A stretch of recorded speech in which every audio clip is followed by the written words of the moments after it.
A very warm welcome to one and all present here. Today I'll be talking on the topic cell cycle and I'll be talking about mitosis. So, a very brief introduction. Now, if you divide the word cell cycle into two, what does it actually mean?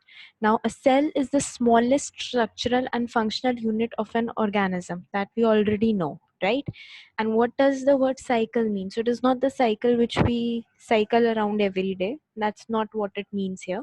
So, cycle means a series of events that are regularly repeated in the same order. All right. So you must have heard about the water cycle or the life cycle of a butterfly. Similarly, there is a cycle which occurs in these cells, which is known as the cell cycle. So, and what is the end result of this cell cycle? The end result is cell division. Now, a fancy term for cell division is mitosis and meiosis, or rather, a biological term for cell division is mitosis. So simply, mitosis is division of cells. All right. So, okay, whenever you are reading a new concept, it is very important that you are able to answer these few questions, which is what is it about? Why are we studying it? Who all are involved in it? Where does it occur? When does it occur? And how does it occur? So I'll make sure that in by the end of this slide share, you are able to answer these concepts related to the cell cycle and mitosis. So it is very important to know why you are studying this topic, not because it is in your syllabus, that is one reason, but what is the importance of studying it. Now, if you have ever had questions in your mind like how does a person who is a baby he grows into an adult, or if you have questions like if I have a cut on my finger and how does it heal, or how does a caterpillar change into a butterfly, the answer lies in cell division or mitosis. So what is the significance of mitosis? Number one, growth. Now growth occurs because of continuous cell division. Repair of the wound which occurs. Replacement of cells in your body, replacement of hair falling. Every day your hair falls, but you don't get bald overnight, they get replaced. These, I hope you are able to distinguish, these are the RBC cells. Apart from this, it also plays a role in asexual reproduction, like in amoebae. So this mitosis plays a role in cell in forming new daughter cells. Now these were all the good things about mitosis. Mitosis also has something. It also has a bad side to it. So if the mitosis keeps on taking place continuously, it can lead to cancer production. So this is very important to know that what is actually cancer. Cancer is the proliferation of unchecked proliferation of cells. So unchecked proliferation of cells means unchecked mitosis. So these are some of the reasons why you need to understand, why you need to actually study mitosis. Now, cell cycle. Now, as I talked about, it is the series of events which takes place in mitosis. Now, basically, the cell cycle has two phases. One first is the M phase, and the second is the interphase. Now, the interphase is the longer phase, and the interphase, it has further three stages: the G1, the S, and the G2 phase. G1 stands for gap 1 phase, S stands for synthesis, and G2 stands for gap 2 phase. Now in the interphase, what happens is, you must have heard a very famous quote by Abraham Lincoln: if I had 6 hours to chop down a tree, I'd spend the first 4 hours sharpening the axe. So, what does it mean is that preparation is the key to success. Similarly, when the cell has to undergo mitosis, it has to prepare itself. It has to be ready for the battle. So, how does it get ready? It gets ready in the interphase, right? So in the interphase, in the G1 stage, what happens? There is cell growth. The cell has started to grow. It is starting to build up its army. In the S phase is a synthesis. Synthesis of what? Synthesis of DNA. Synthesis, there is replication of the chromosomes, which I'll explain you further. And in the G2 G2 phase, what happens is they try and prepare for the division, and whatever organelles are needed or proteins are needed, nutrition is needed, that gets checked in G2. Now, if you after G2 phase comes the mitosis. Mitosis is where the cell division or the process of cell division takes place, and here C is cytokinesis. Cytokinesis is division of the cytoplasm. Now, mitosis and cytokinesis we'll deal in detail in the further slides. Now, if you have ever visited a factory, you would always know that there are various checkpoints which have been installed in the factory at each stage, so that the quality of the product is met, right? In the similar way, there are three checkpoints in the cell cycle. We have the G1 checkpoint, as you can see, we have the G2 checkpoint, and we have the M checkpoint. So what is the use of these checkpoints is that it checks whether the cell is fit enough to go from undergo mitosis, or it shouldn't go any kind of mitosis. So at the G1 point, the growth conditions, the nutrition, that is assessed, and they assess if there is any kind of damage to the DNA. In the G2 checkpoint, the cell size is checked, and any DNA faults, they are checked. And in the M, there is the spindle attachment is checked. What is the spindle attachment? You'll understand later. So this is the crux of what is the cell cycle. Now, 60% of the time, the cell is in the interphase. Okay, and once it has completed the cycle, now the cell may opt either to again go into the G1 stage, or it may go out from it and go into a G0 stage, that is a resting stage. That is, it will not go any further division. So now what we are going to study is the M, that is the mitosis, how it occurs. Now this until now we have answered now the second question, that is when it occurs, when the cell cycle occurs. So I hope you are able to, when mitosis occurs in the cell cycle. So I hope you are able to answer that. Next is that, one second. Now, mitosis occurs where? Mitosis occurs in eukaryotes. Eukaryotes means that they have a nucleus. It cannot occur in prokaryotes because they do not have a nucleus. And second, they occur in somatic cells. What are somatic cells? There are two types of cells, somatic and reproductive cells. Somatic cells are your body cells. Reproductive cells include, one second. Reproductive cells include your sperm and your egg. So in your sperm and your egg, mitosis does not occur. Here the process of cell division is meiosis, which you'll read further. So here you just need to remember that where it occurs in somatic cells and in eukaryotes. It occurs in both plant cells as well as in animal cells. Who participate? Where it occurs? It occurs. These are the other two questions I hope you have been able to answer. Now we come to the process of mitosis as a whole. Now the stages of mitosis. What are the various stages of mitosis? We have the interphase, which I had already explained. Then you have the prophase, the metaphase, anaphase, telophase, and cytokinesis. How to remember it? First, we have PMAT, that is prophase, M for PMAT, M for metaphase, A for anaphase, and T for telophase. So these are the various stages of mitosis. Now, what happens in each stage? Now we'll discuss that. Before that, there are three terms which you need to be very clear in. First is chromosomes, chromatids, and chromatin. What are they? They're all C's, and they are very confusing, so it is important that you understand what it is. So I hope everyone is aware about what a DNA is. DNA is a double helical structure. For now, it is okay if you just understand that it is a double helical structure.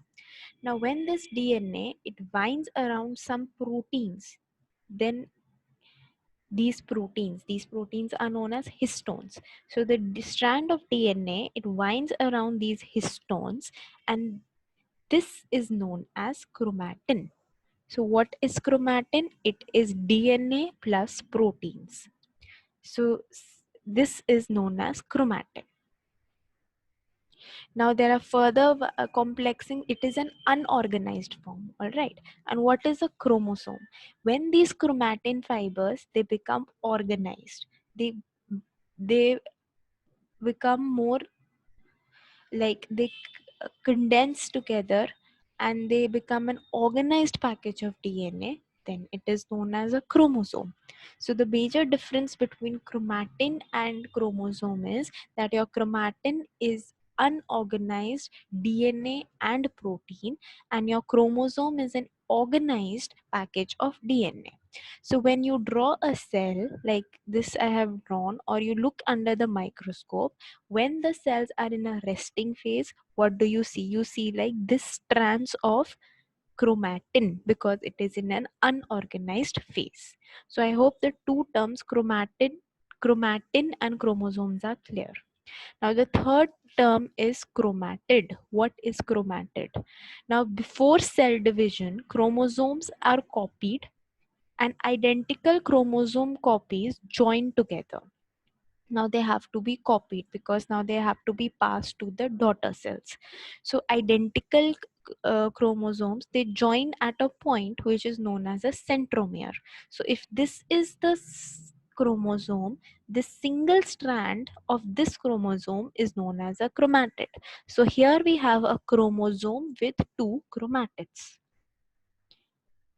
All right, so these are the three terms which you need to understand right now.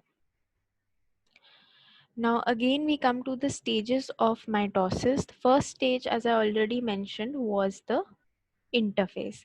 Now if you are looking at a cell under a microscope, you will not see anything happening because it is all happening at the backstage. Like when you look at a movie, you do not know how much preparation the script writer has done or your director has done. You only see the end result. So in the interphase is the similar way. You just don't see anything going on. The cell is increasing, the DNA is increasing, the nutrients are increasing in this phase, but you do not see any activity or any changes as such under the microscope. And this, if you have to write about interphase, you have to explain this table as I have already explained. Okay, so this is the microscopic picture where you can see the interphase. Nothing is going on. This is the nucleus, this is the nucleolus, the cytoplasm, everything appears to be normal. This is how you see it under a microscope. Next we have prophase. Now some authors have divided prophase into an early prophase and a late prophase. Others consider it as a single phase. Now what happens in an early prophase? Now in early prophase, the chromosomes start to condense. Why do they condense? So that they could be pulled apart easily. Second, the nucleolus, as I showed you in the previous slide, it is no longer present. And third, the centrosomes, they form mitotic spindles. They start to form. These are what microtubules. And this is what, these are the three major things which happen in the early prophase. Next is the late prophase. Late prophase is also known as prometaphase. Now here what happens that the nuclear envelope, it starts to break down and the chromosomes, they are completely condensed. Now the centrioles, they have moved poles apart. They are on the opposite faces. Now here they had just begun to form the spindles, and now in the late prophase they are poles apart. So here you can see the prophase phase. Now I think you can appreciate how the chromatids, they have condensed, the chromosome has condensed and they are quite visible here. Then we come to the third phase, which is the metaphase. Now whenever you see this picture, you need to, this is known as, this plane is known as the metaphase plate, and the chromosomes, they just lie at the equatorial plate. and the microtubules, they connect, these attach to the chromosomes, all right, from both the sides. So this, they align along the equator of the cell and attach to a spindle fiber by its centromere. So this is the metaphase. Here you can appreciate how all the chromosomes, they have come along the equator plane.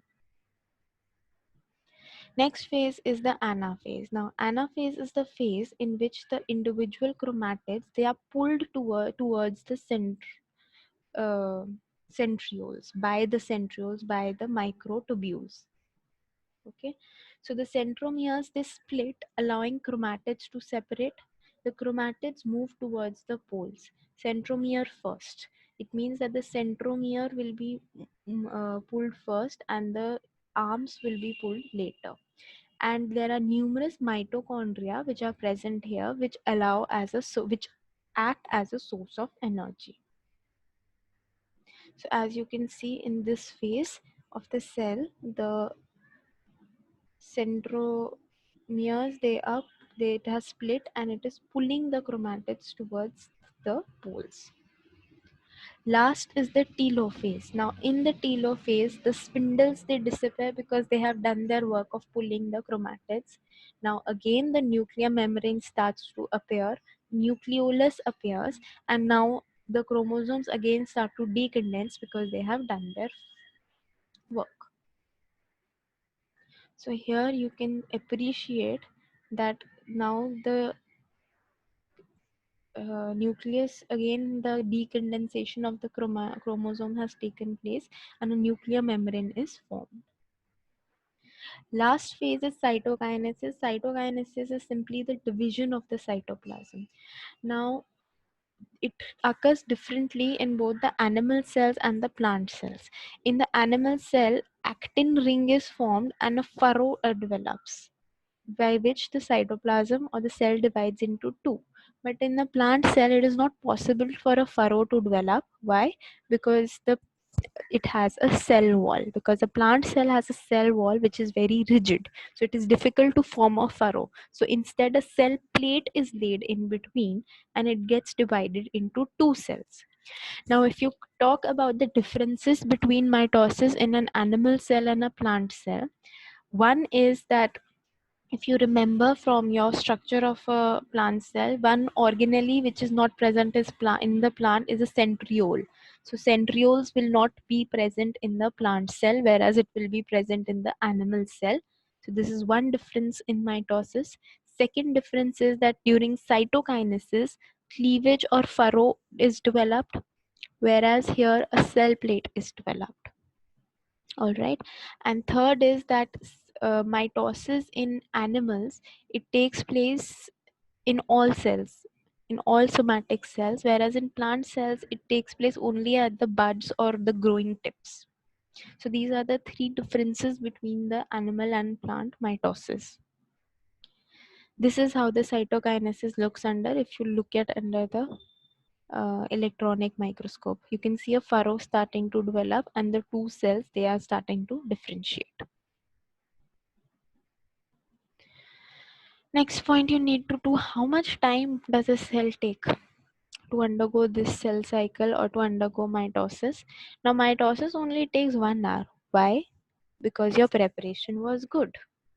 Because you took time during your preparation. It takes 6 to 12 hours in the G1 phase, 6 to 8 hours in the S phase, and 3 to 4 hours in the G2 phase, so that it just spends 1 hour in the M phase.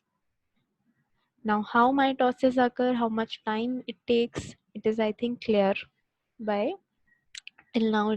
You are able to answer all this. Most probably, if you will be, the kind of questions which are asked is, you will be given a picture of a stage and you'll be asked to identify. So once if the main points they are clear to you, I don't think there should be any problem in solving those questions. So in conclusion, what we have learned today is, firstly, the three terms: what are the chromosomes, the chromatids, and the chromatin. I hope that is clear. Second, cell cycle. Why is it important to learn cell cycle? Another fact is whatever research is going on today, what they are trying to do is the M checkpoint, which I showed you during the cell cycle. They are trying to target that area so that to stop cancer cells from building. So it is a very it is one of the hot topics in the scientific world where a lot of research is being done. All right, and apart from that, we learned where it occurs, which cells it occurs in, and how it occurs, what are the various phases it goes through. So I hope all the 6 questions which I asked in the beginning, you are able to answer through this presentation.